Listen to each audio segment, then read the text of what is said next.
Success Insight shares the stories of the people with passion and drive who make things happen in the world. Here's your host, Howard Fox. Hello, everybody. This is Howard Fox, and welcome to another episode of the Success Insight podcast. Our guest today is Dr. Gayle Carson, known by her clients, colleagues, and her numerous admirers as the Spunky Old Broad. Born to coach entrepreneurs, Gayle possesses the silver lining mentality that has allowed her to build a company, travel globally as an international speaker, coach, and consultant, and she has produced over 24 books, CDs, and DVD programs with thousands of clients in countries throughout the world. Gayle is also the Chief SOB and Founder of the SOB Clubs. This is a networking club for women over 50 years young. Gayle also hosts 3 radio shows: Living Regret Free, Women in Business, and the SOB Radio Show. I am tired already of reading everything Gayle is doing. Gayle, welcome to the Success Insight podcast. Thanks for having me, Howard. It is an absolute delight to be here. We met, back in February timeframe, back in San Diego, beautiful weather. And I was literally, Gayle, to tell you the truth, getting tired listening to everything that you are doing. I mean, you are just the Energizer Bunny on steroids. They used to call me that when I was doing a lot of work for corporations. People would call me the corporate Energizer, because I really do have a lot of energy. No matter what I go through, I have a lot of energy and a lot of stamina. It's fantastic. I think people like me just need to hang out with you, because hopefully a little bit of that energy and stamina kind of moves all over to the people who are in your sphere. I would love if we could talk a little bit about your background, and then ultimately, I know my listeners will want to know, Howard, why don't you just call this woman the Spunky Old Broad? But let's talk a little bit about your background and kind of lead into how we got to where we are today.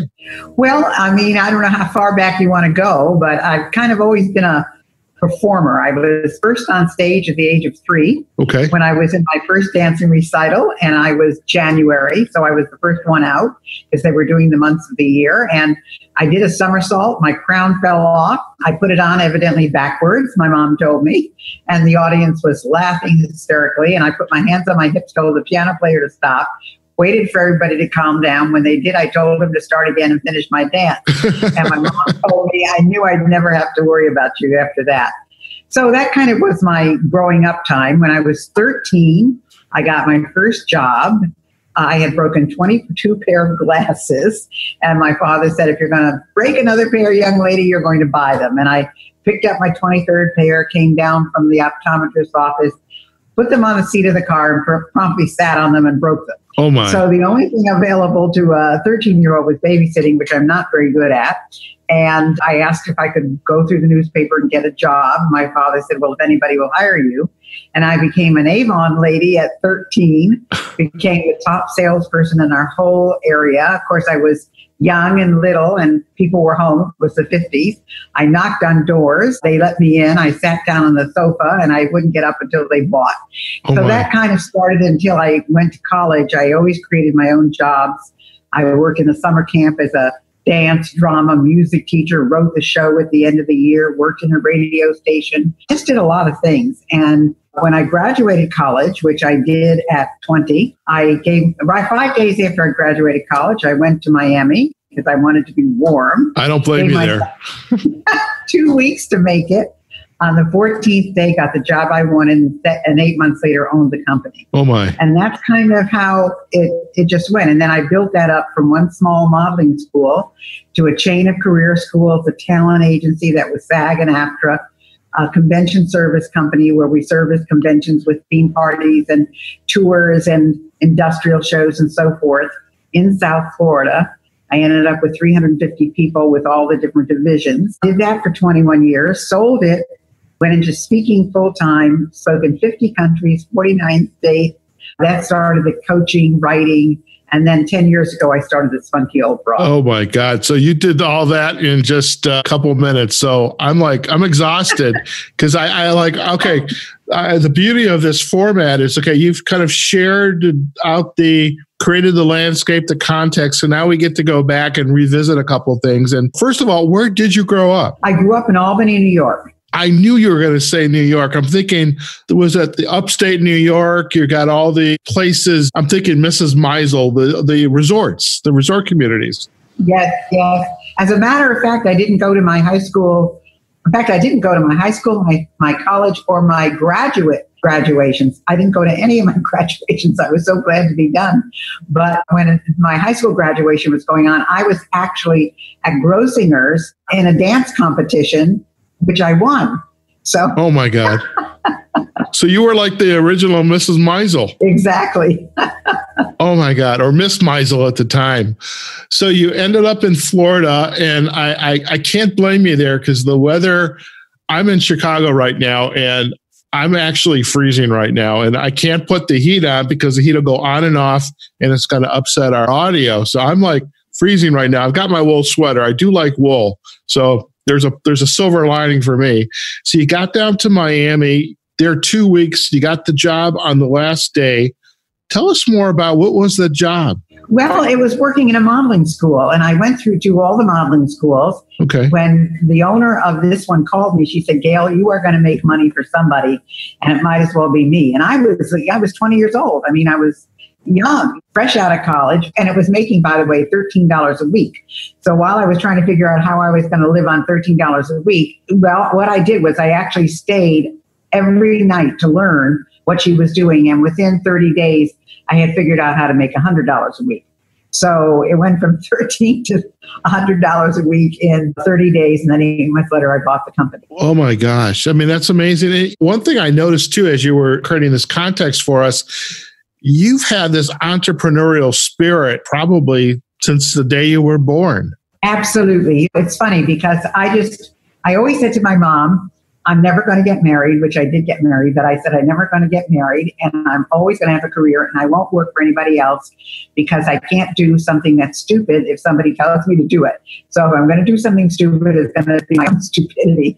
And that's kind of how I've always been. That's how you roll, and it's served you well. It served you well.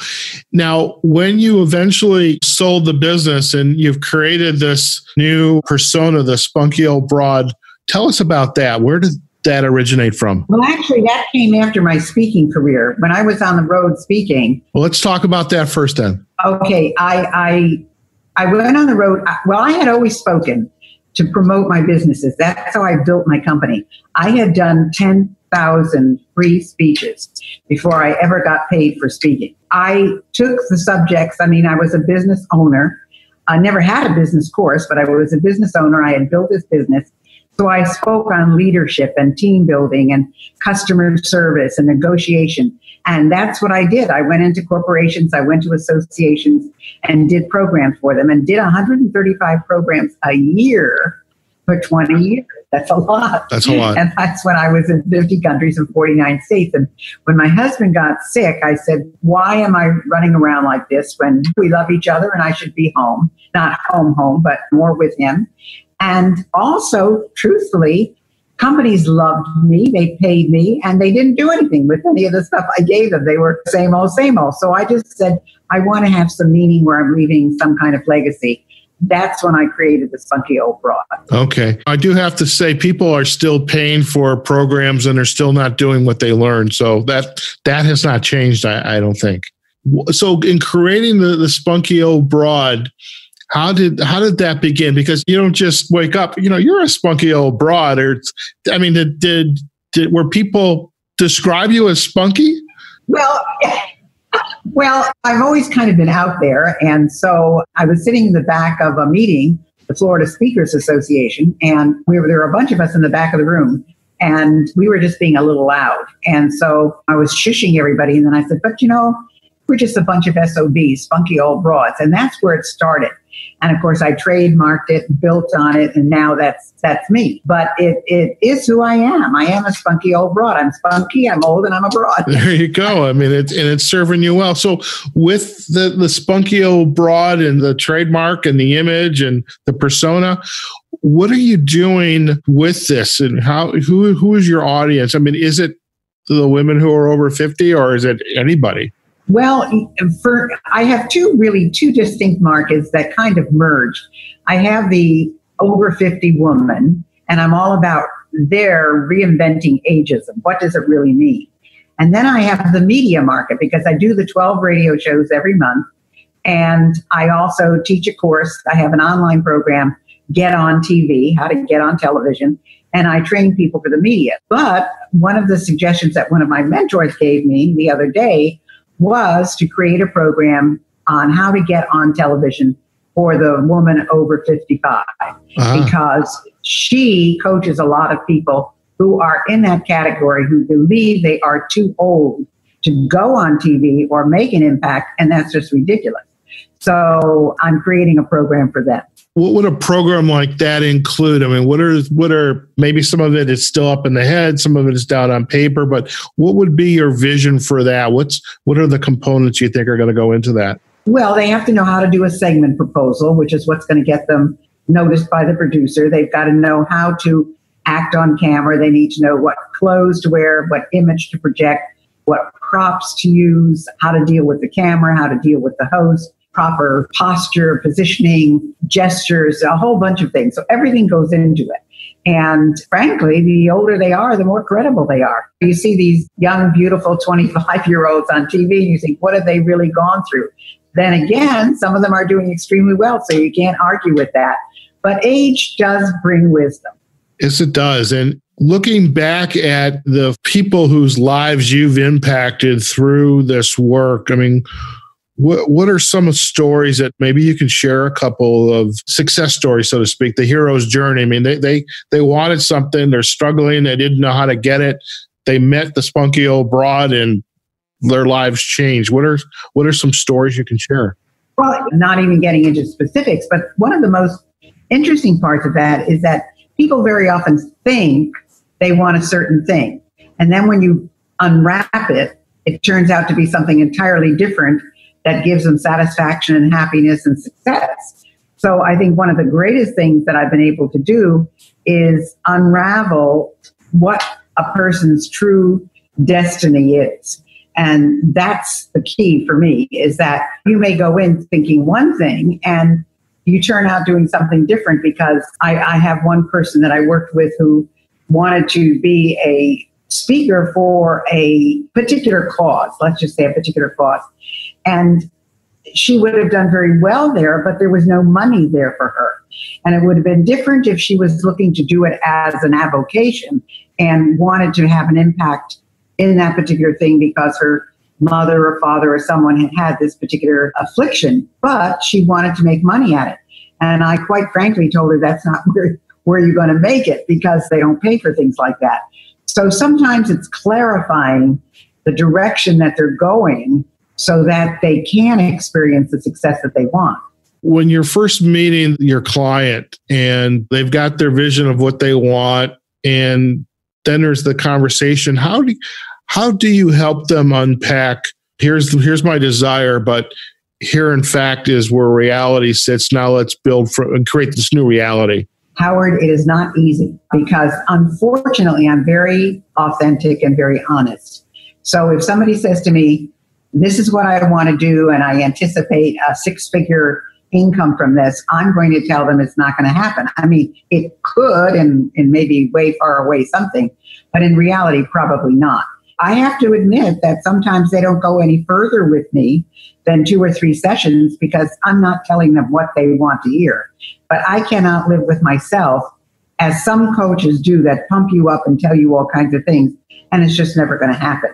So we really work it out to something that they love and that they can live with. Are these clients, are they almost all in the upper age range, your demographic? Or because I can actually see the millennials, the group after them, this is what I want. I want to be the CEO of a company and make 6 figures at the end of my first year of employment. I was just going to say, the problem is that with millennials, they want it immediately, and it's not going to happen. They don't want to take the stairs to success. They want to take the fast elevator. And I can understand that, but that's just not reality. The second thing is, there are some young adults and some millennials in there, but primarily I market to the over 50 crowd.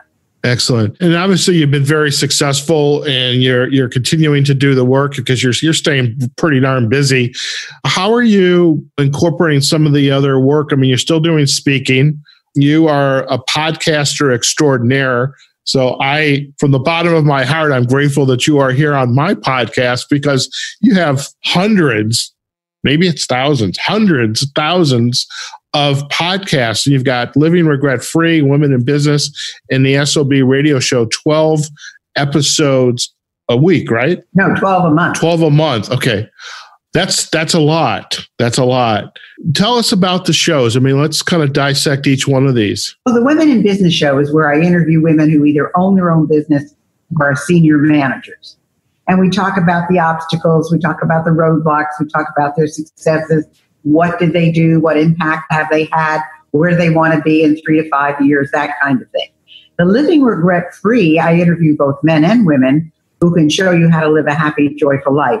Because I don't believe in just making money. I don't believe in just being here on earth. I do believe that your life should be joyous. So I have interviewed everybody from divorce attorneys, because they can show you what you need to do to live a happy life or be miserable, to people who have defeated alcoholism, domestic abuse, and then people who just are living out their passion and dream. Then with the SOB Radio, that's definitely women 50 plus. And basically there, I talk to women who are doing extraordinary things, not necessarily for profit, but are living this wonderful life. Because somehow women, when they get to 50, it seems to be a magic number where they become invisible. And they just don't believe that anybody listens to them anymore, which could be true, and look at them. And I always give the example of when I used to be on the road speaking, and I would get off an elevator, men would follow me. You know, where is she staying? What room is she in? Now I get on an elevator and the guy says, hi, goodbye, and that's the end of it. So, I mean, you do become invisible. You do become not such a major player, but you can be. It doesn't mean you have to. So these women are doing exceptional things, whether it's in their community or whether it's in their business or whether it's a new avocation. These are interesting people that I interview who are over 50. I'm curious with these individuals, the women that are over 50, do you find is it they've just reached a point in their life like, okay, I need to do something different, or the kids are finally out of college or empty nesters? Maybe there's a divorce, maybe there's a loss of the partner, and then they find themselves alone. And now what do I do? Well, I'm going to check all of the above, because it could be just a number of things. It could be that they've been forcibly retired because of age. It could be that they've been downsized or right-sized because the company is restructuring or has been bought out or whatever. It could be that they just said enough is enough and it's time for me to do something else. So it's a whole variety of things. Some of them are because they're bored. Some of them are because all of a sudden they have this passion for something. But it's a little combination of everything. But they're really searching and looking. Okay. So I'm curious about you now, Gayle, is you're busy. I mean, 12 a month. I mean, and I know sitting down to record a podcast, there's homework involved. I mean, I did homework before interviewing you, like I do every one of my guests. If there's a book, it's probably even more, because I want to get as much information as I can.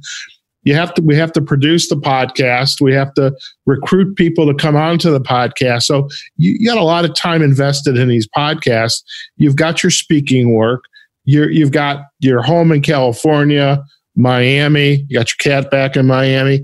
Is work kind of your therapy? Is that what keeps you in the zone? Or what do you do when you're like kind of, I need to unwind today? What do you do? Well, work has always been my passion. Since I created everything from the age of 13 on. So work has always been my focus because it's never been work.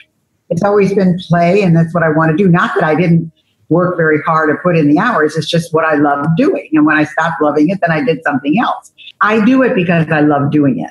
My downtime, I work out just about every day. I'm a big workout person. I won the Silver Sneakers Fitness Award, one of the finalists. I do that for therapy. I'm very active. I'm on the ambassadors board at Nova Southeastern University. I mentor a networking group for not-for-profits.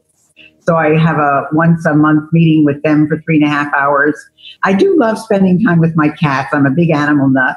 When I'm sitting on the couch watching TV and they're in my lap, I just love it. And then of course I have friends that I get together with for lunch or dinner or whatever. That pretty much keeps me busy. I can imagine you have probably friends all over the world. I do. As a matter of fact, today, I'm in Palm Desert right now, and I had lunch today with a friend, and I'll have lunch on Sunday with another friend. And I have friends in San Diego, where I have a home, and of course, friends in Miami, where I've been forever. Fantastic. Now, do you do any traveling outside of the States? Do you like travel? Well, I did. I mean, I don't anymore because I just don't like to travel that far, and I'm very happy in the 3 places that I live. There you go. But my son sent me to Greece this summer for my birthday. And so I did go over there. And interestingly enough, you never know how things work out, but I do a lot of writing. And so I had written something and this person sent me a link and said, your link is live. And I went to the link and it was Athens Media. And I thought Athens, Georgia or Athens, Greece. It turned out to be Athens, Greece. So she and I met for dinner. And then she did a beautiful article on me that was published in LinkedIn. And that was very sweet. And then I also have a friend who is a management consultant. I'm the only woman in the world who has a doctorate, a CSP certified speaking professional, CMC certified management consultant, and is a fellow to the Institute of Management Consultants. And he is CMC. So he and I had brunch in Athens because that's where he lives. So yeah, I have friends all over. That's fantastic. I can appreciate the brunch in Athens. I can't think of a better place to have brunch when the Parthenon or the Acropolis, is like right up there. That's right. I have a good friends that are from Greece, and it's just like when they share their pictures, it's like, oh, I want to come back. Right. So what you mentioned about the writing? Tell us a little bit more about that. Well, I do write a newsletter every single week that goes out on Monday. And then I've written 5 books and several ebooks and, as you mentioned, CDs and so forth. And I kind of post articles all the time and write for people who publish, I need information on such and such. And if I'm qualified, I write on that. So, yeah, I do a lot of writing. Fantastic. I mean, you are just... what do you say? I mean, you're busy. You're an inspiration. I mean, in all honesty, I mean, because I know you, we've met, we've broken bread together. And I think just what you're doing and the impact you're having on folks is just, especially the women over 50 who need it. And because they're all of a sudden life creates a circumstance that they need help and you're there for them, and love the fact that we're going to be able to share your work with our listeners as well. So we truly appreciate the time you've spent with us. Thank you. Thank you for having me. Gayle, before we sign off, I want to make sure if our listeners would like to learn more about you and your work, where's the best place for them to go? Best place for them to go is my website, which is spunkyoldbroad.com. Very easy to remember. I am on Facebook, Spunky Old Broad 1. I'm on Twitter, Gayle Carson. I'm on LinkedIn, Gayle Carson. So they can find me. And of course, that's Gayle. Fantastic. And we'll provide all the backlinks to these sites on our show notes. And Gayle, it has been a pleasure to meet up with you again for me, a cold Friday in Chicago. I mentioned the weather's really nice in Palm where you're at right now. Truly appreciate you taking the time and glad you were able to join us. Thank you so much again. Thank you for having me, Howard. It was a real pleasure. Folks, we've just been chatting with Dr. Gayle Carson. She is the Spunky Old Broad. She's a coach, mentor, and as folks would say, with that silver lining mentality, she is helping people, companies, individuals everywhere to make a difference in their lives, and especially through her radio shows, Living Regret Free, Women in Business, and the SOB Radio Show.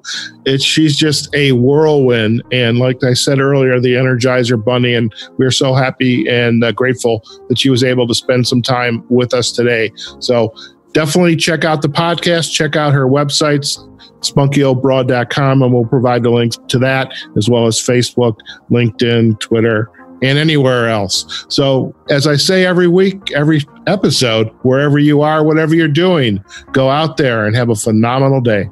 Thank you. And we'll see you again on the next episode of the Success Insight Podcast. Bye now. Success Insight is a production of Fox Coaching and First Story Strategies. Find us online, successinsightpodcast.com.